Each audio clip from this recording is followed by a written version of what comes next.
All right, everybody. So thank you very much for coming. I'm Drass, and this little talk is about this, what has now been 5 years in the making, 3 years to go from design to actual hardware implementation. So it's been a long time coming, and an effort that's brought a lot of adventures that I thought it'd be good to share here. How the genesis of all this started, when I was a kid, I was a programmer, games programmer for the Commodore 64. Wrote a couple of commercial games and so forth, and as many of us wondered how the heck all the magic worked inside the chip. A few years later, as I got older and found my way back to the 6502, I ended up finding these guys online, and that's not working for some reason. Here you go. Well, these guys. Yeah, so these are actual homemade CPUs. And you can find, the one on the top left is Magic, which I think probably the first TTL CPU that I'm certainly aware of. And it's the first time it dawned on me that people were building CPUs at home. And it's just kind of like a bolt of lightning going, holy smokes, people can do this. I had never done any electronics works before that.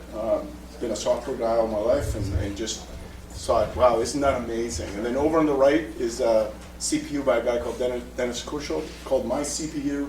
It's very 6502-like, and then all of a sudden I was like, oh, my old buddy, the 6502, look at that, and I kind of got excited a bit. This thing over here is kind of amazing. It's relatively new, actually, a thing called Gigatron, and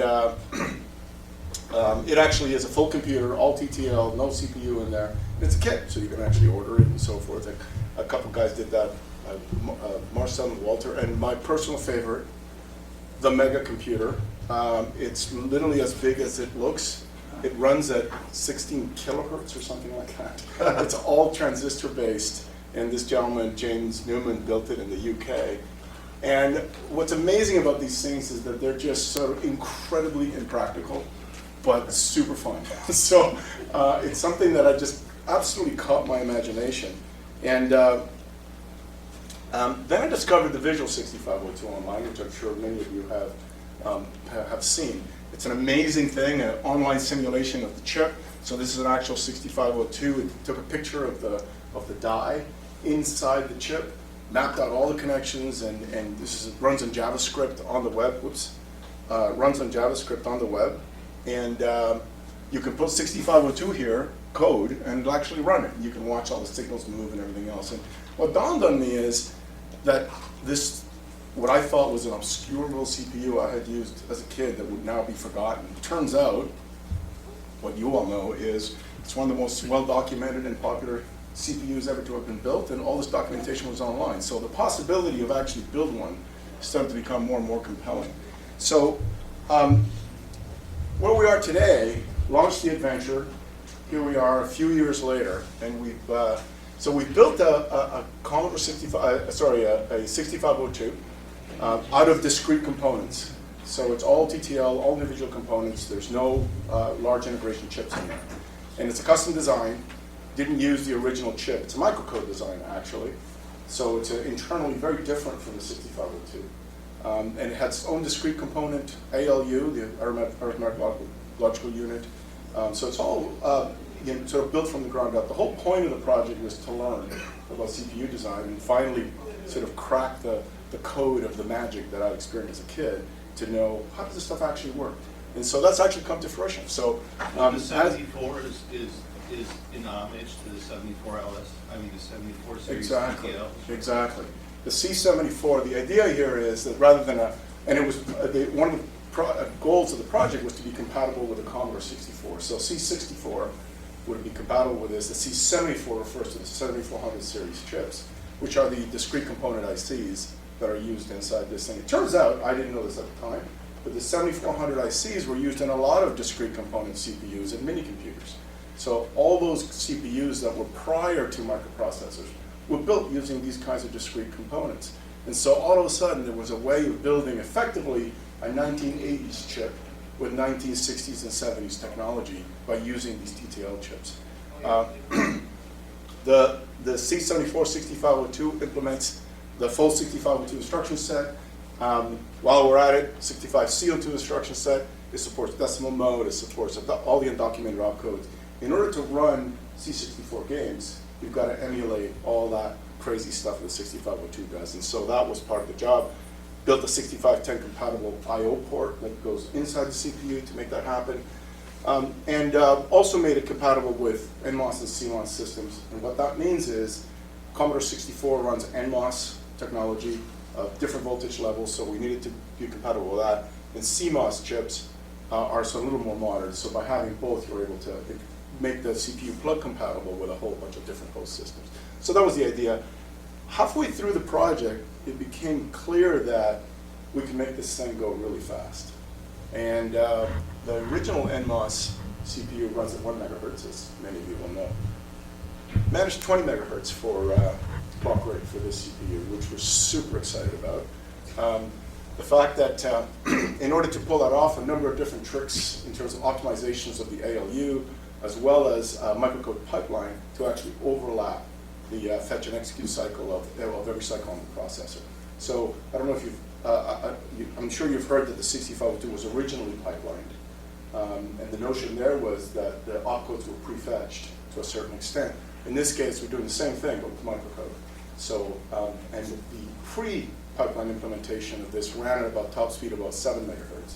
And by implementing the pipeline, we're able to get all the way to 20 and do some optimization. So that's a kind of exciting part of all this. It also has an optional card to get up to a 24-bit address bus for 16 megabytes of directly addressable space, 65/816 instructions.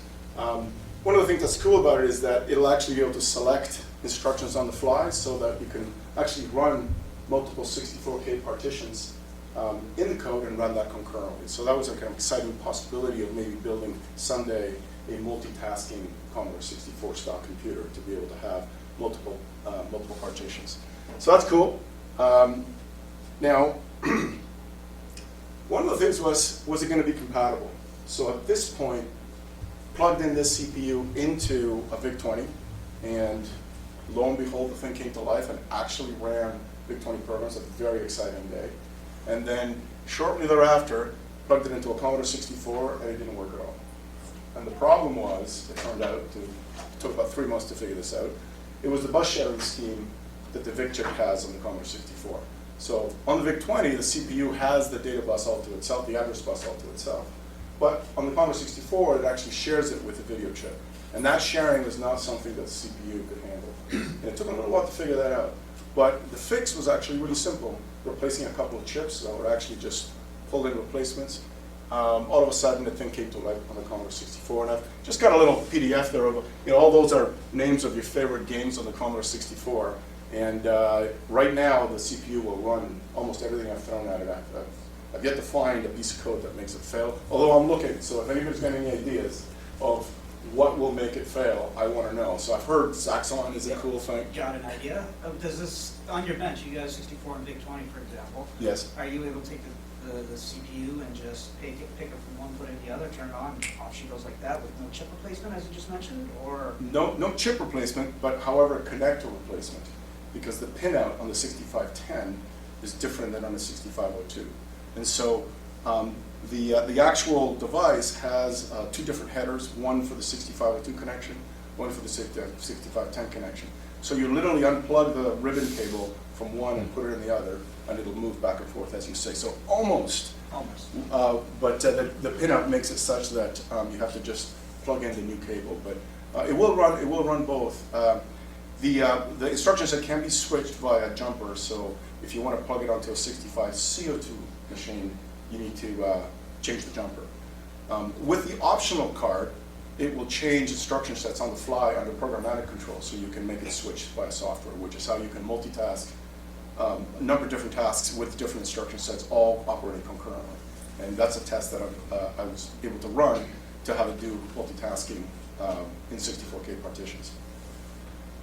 Any other questions at this point? No? I know we have half an hour, so just stop me whenever it's time. Yeah, Yeah. compress it, that would be I great, will- so we stay on schedule. I will do what I can. So, well, what time do you want me to finish? So you know, and I'll, 5:05? 5:05? Oh, okay. That's his question. Okay, we'll do what we can. So the rest of this is pretty much a bit of a slideshow that just basically tells the story of of the building of this thing. It's kind of like, 5 years in slides. So we'll just go through them real quick, and you'll get a flavor for what it was like to build this thing. I first posted on 6502.org in October of 2015. And that original post said that I had a working model of a 6502 that I wanted to implement in hardware, that I'd never done any hardware before. Please help. So a couple of people volunteered, among them Jeff Lawton, who's here with me here. There you go. So Dr. Jeff on 6502.org jumped in to help, as well as gentleman TTL Works, who is Dieter Müller in Germany. Dieter actually designed a very compact ALU design that we borrowed for this. His ALU is actually also used in Gigatron, that other computer that we showed you. So Dieter's design is very compact and very efficient, and I remember when I first saw it, again, the ability of being able to build this thing suddenly became a reality, saying, wow, here's an ALU architecture that we can actually use. So teaming up with Jeff and Dieter, started to collaborate, and I learned a heck of a lot. Everything from which chips to use, how to connect them together, what to do to actually build this thing. And over time, exchanging messages online. By the way, the first time Jeff and I met, working together for 3 years, was this morning here, as we got together. So without any hardware experience, working from a Logisync model was my start, which is to say that it's one of those, if I could do it, anybody can, without any training at all, to be able to get to a point where a few years later, I'm pretty familiar with this stuff. So I want to encourage other folks to do the same.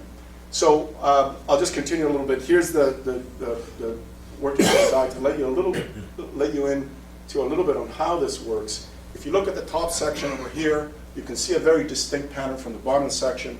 The way this actually works is that the chip has two main components on it. The top is so-called control logic. The bottom is the data path. And so over here you have registers and ALU and all those kinds of things. And up there is just all the logic to figure out what the CPU does from one step to another. You can see the opcode comes in on the top left there, runs through the control logic, and it all controls the data path. That's the basics of how this thing actually works. So that's what the flow looks like.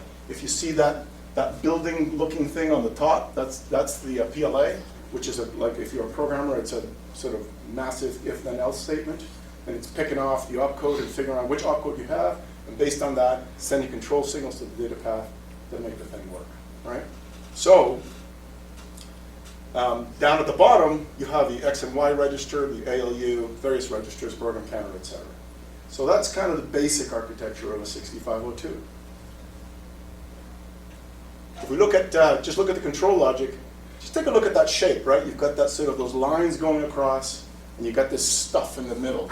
So-called random logic, it's called. But it's basically a bunch of logic in there, right? So this is the design that I ended up with. You can see the lines over there, and you can see this random logic, right?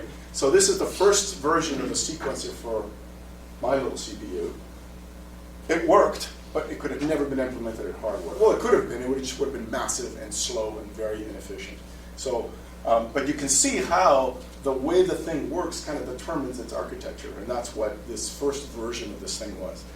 This was too unwieldy, moved on to microcode, and here, this top section over here, this is a schematic of the data path in the C746502, so those are the schematics.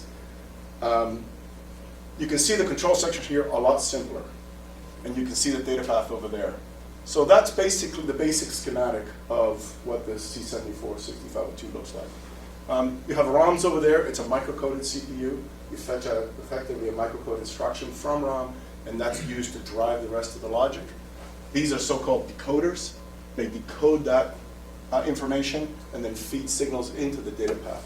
And the data path basically says, take a register A and take the register memory and add them together and put the result on register A. And that's basically what the data path will do, and the control signals help it do that. The once you have a schematic complete, and you think it's going to work, it's time to do a layout, and that's what a PCB looks like. This is one of the cards of the CPU. And as you can see, there's a lot of density here. This is all hand routed, meaning that every trace is traced out by hand. The software, CAD software today has auto rotors. I left the auto rotor running for days and days. It wasn't able to reroute this board. So it left manual writing as the only option. So it took quite a while. How many layers is that? Sorry? How many layers is that? It's a 4-layer PCB. You're looking at, there's ICs on the top and the bottom layer. You can probably see some blue pads underneath here, the bottom layer showing through. The red traces are the top layer, blue traces are the bottom layer, and inside you've got a VCC plane for power and a ground plane for ground. Drass, how many boards did you do before this one? How many boards? So this is my, yeah, Jeff. So this is my first PCB layout. Everybody, so if you've laid down, if you ever laid out, laid out a PCB, you'll get an idea of what's. Anyway, so some learning was involved in doing this. Tons of eyes, lots of guidance from Jeff and Dieter as I sent pictures of these boards, and they were like, this is not going to work. I learned all about grounding and bypassing and so forth. We'll just roll quickly here. Just very quickly, control over here, data path over there. So again, the same basic elements of a CPU design, control logic, data path logic, also reflected on this board. Moving along, now I wish it was only one board, but these are now actually 4 boards put together. So take the same effort times a lot. So here's the first board, which is the board we were just looking at. Up top, you can see I'm a little better at it. My VIA is a little smaller. This is the first one I did. By the time I got to this one, I was a little better at it. It's a little neater. I got much better at it. How long did it probably takes easily a month to lay out one of these things. This over here is the third card. It gives you the 24-bit address space. Bottom left is that. Bottom your right is and the final card is a purpose-built single board computer that was used to test the whole design. This is what the boards look like when they came back from the manufacturer, and I gotta tell you, it blew my mind. So I've been staring at that screen of those, those virtual PCBs for months, laying them out. And the idea, so I've never ordered a PCB before. These were put together as an individual panel. Here it is. This is what the panel looks like. So I actually didn't even know what size it was going to be, honestly. So I sent the individual boards to Dieter in Germany. He put it together into an original panel because you needed a version of a CAD software that I didn't have. So he put it together for me, and then I sent it off to China to get manufactured, and then this came back in the mail. And honestly, I just couldn't believe it. So fantastic. So I was super excited about it. Then I wrote to Jeff, and I go, Jeff, I got no idea how to split these things. And you said, just put it on the edge of the table. And so I did. and yeah, so basically they're scored, and you can actually snap them in two. And then you sanded it a little bit, and so I had the individual boards. Then it came time to populate the things, and that's what the card A looks like, populated. Individual ICs, obviously SMD soldering. I've never done SMD soldering before. I've never done any soldering before. I picked up some, I ordered a practice board from China, but it took longer to arrive than these. So I just started on this thing. And so I soldered chips on, and with everybody on the 6502.org helping me out. Let's see. So this is, so eventually, boards populated, now the CPU's connected together. Got a little breadboard here, that's actually the address bus on the, that's being shown on the little LEDs. Obviously being run from a breadboard, I'm feeding the thing, the equivalent of what's coming from memory, manually cycling it and seeing what the LEDs do, and that's how the debugging was taking place. Once the thing was more or less working, it was time to stack the boards together, and you can see I've stuck the CPU is on the left there, and here we've got the single board computer on the right. 505. I'm going to take a few minutes. Nearly there. This, so-called the not test, So what you do is you feed the CPU no-op instructions, one after the other, right? So all it sees is no-ops. And what the CPU will do is increment the address that it's reading from by 1 every cycle. But it's doing a hell of a lot of work inside that's working correctly if the thing will do that. So this is the first no-op test. You can actually see here in the data bus, that is an EA, which is the opcode for an op on 6502 speak. So that's this 6502 is right now executing that NOP, and the address bus is incrementing by 1 every cycle. And I'm jumping up and down with joy as this is happening because it's the first time this thing actually executed an instruction and did all the things it was supposed to do and read from memory and actually did the crunching. So it was a remarkable moment which I recorded with this memento. All right, so next up was building a variable frequency oscillator so that I could actually test its speed. And we started at 1 megahertz, then 2, then 3, then 4, and kept dialing it up, and eventually managed 21 megahertz on my little frequency reader, which was an incredible day as well. So at 5.5 volts, the thing will run at 21 megahertz, another big day in the life. And then it was getting pretty hot. So it's sitting on top of my AC there trying to cool it. I actually ran 6.5 volts through it and managed to, some of the chips were unseated because of the heat, so the solder was kind of a little, so that some of the connections were actually broken. I then went with the iron over all the connections again, and the thing came back to life again, so thank goodness. So, because it got pretty hot at, as I ran more and more voltage to it, trying to get it to go faster and faster and faster. So anyway, that's how I cooled it, believe it or not. All right, lots of debugging using a logic analyzer. Here's a particularly exciting action shot. I actually got the analyzer going on the VIC chip, and you can see the CPUs running on a Commodore 64 here. This is me debugging the bus sharing between the VIC and the 6502. I won't go into this, but this is what the analyzer looks like. And actually, there's a bug. Anybody can spot the bug? No, I'm just kidding. So the bug here is that we're doing an increment instruction, and it turns out that the mid-cycle of an increment instruction I had it correct, so many games weren't working. Suddenly, when I fixed that, all kinds of 64 games started to work. But it's looking at these kinds of diagrams that make possible to debug this thing. Now, as I went, whenever I found a bug, I'd have to figure out how to patch it. That is to say, I wasn't about to order new boards and get them all done again. So instead, I literally figured out a new diagram and made the patches and ran new little patch cables onto the CPU. And this is what that looked like. So that's an SMD chip, and I've reversed some of the pin lines in there. So I'm actually soldering on these little wires onto the pins to fix a patch there. And there's dozens of these patches on this board, on these boards. This is what this assembled unit looks like.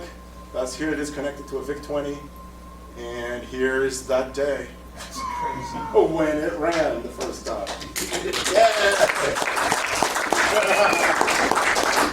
And it works.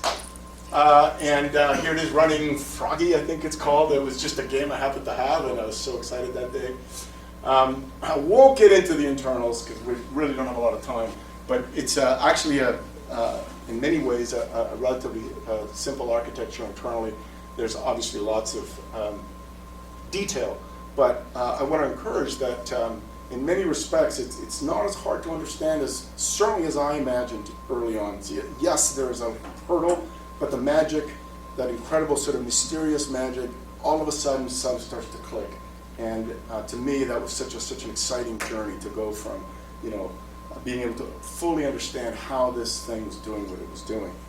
I told you it was a microcoded CPU. This is what the microcode looks like. You can see it's, so here's an OR indirect instruction, and you can see it's got individual steps. This is the actual microcode, by the way, and what it actually looks like. And on the right, this stuff gets effectively compiled or assembled into those various numbers that you see to the right of it.